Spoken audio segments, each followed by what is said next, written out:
జోలాలి టీవీ ప్రేక్షకులకు నమస్కారం.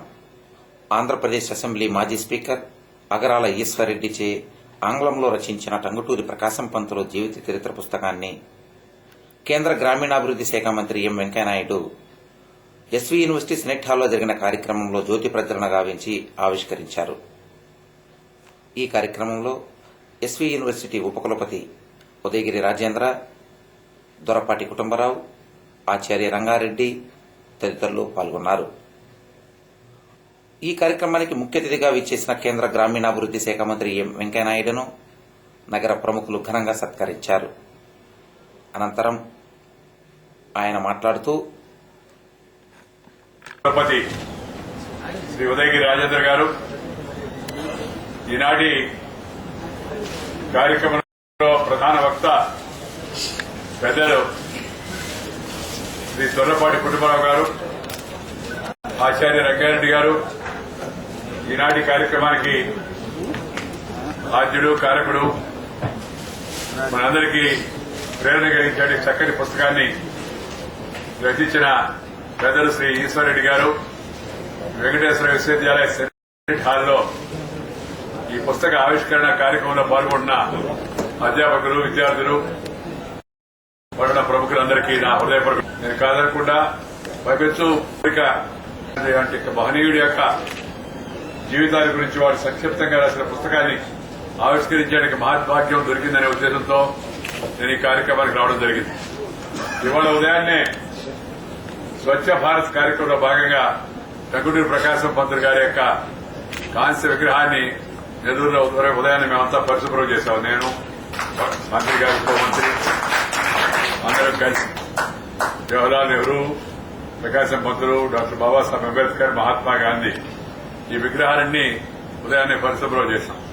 ఎందుకంటే ఆ మహనీయులతో కలిసి మెలిసి తిరిగే అవకాశం లభించలేదు. వాళ్ళని ఎక్కువగా చూసి వ్యక్తిగతంగా వాళ్ళతో పరిచయ అవకాశం కూడా దొరకలేదు. కానీ ఆ మహనీయుల యొక్క జీవిత చరిత్ర మనం చదువుకున్నాం, తెలుసుకున్నాం.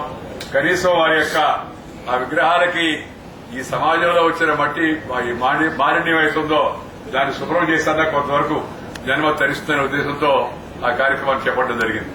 అక్టోబర్ 2న మన ప్రధాని శ్రీ నరేంద్ర మోడీ గారు దేశవ్యాప్తంగా ఈ యొక్క స్వచ్ఛ భారత్ అనే కార్యక్రమాన్ని చేపట్టారు. ఎందుకంటే మహాత్మా గాంధీ గారు 1916లో బెనారస్ యూనివర్సిటీలో మాట్లాడుతూ ఆయన చెప్పాడు, మాలిన్యమైన మనిషి, మాలిన్యమైన మనసు ఈ రెండింటినీ భగవంతుడి దగ్గర రానివ్వలేదు. మాలిన్యమైన మనిషిని,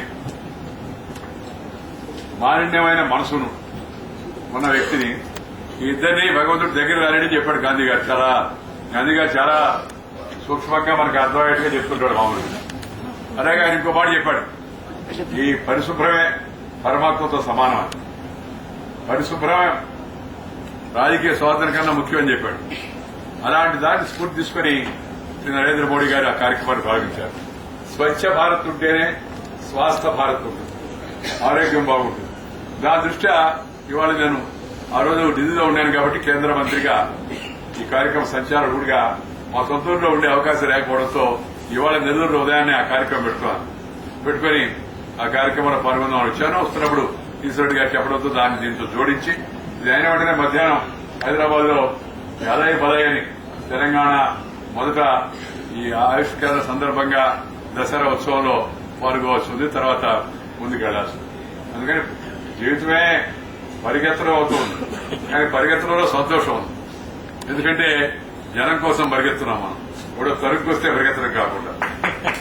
నేను మన 3 రోజుల కిందట ఉదయాన్నే జైపూర్ లో ఉన్నాను. 10 గంటలకు పట్టణ సంస్కరణలు అనే ముఖ్యమంత్రి గారి కార్యక్రమం పెడితే మధ్యాహ్నం 4 గంటలకు హైదరాబాద్ లో ఉన్నాను.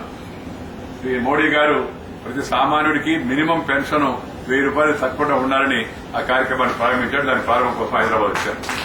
ఆ రోజు సాయంత్రం 6:30 గంటలకి నాందేడ్ మహారాష్ట్రలో ఎన్నికల ప్రచారంలో ఉన్నాను. రాత్రి 11 గంటలకు ఢిల్లీ చేరారు. మనం అడుగుతున్నాను, మీకు తిరగడమేనా, మీకు ఇంతకన్నా పని లేదా?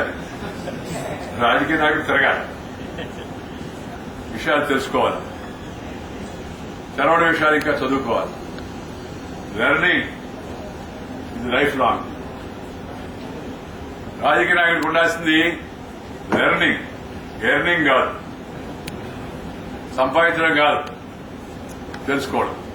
ఈరోజు ఈ ఈశ్వరరెడ్డి గారు రాసిన ఈ పుస్తకం కూడా ఒక రకమైన లెర్నింగ్ రాడు.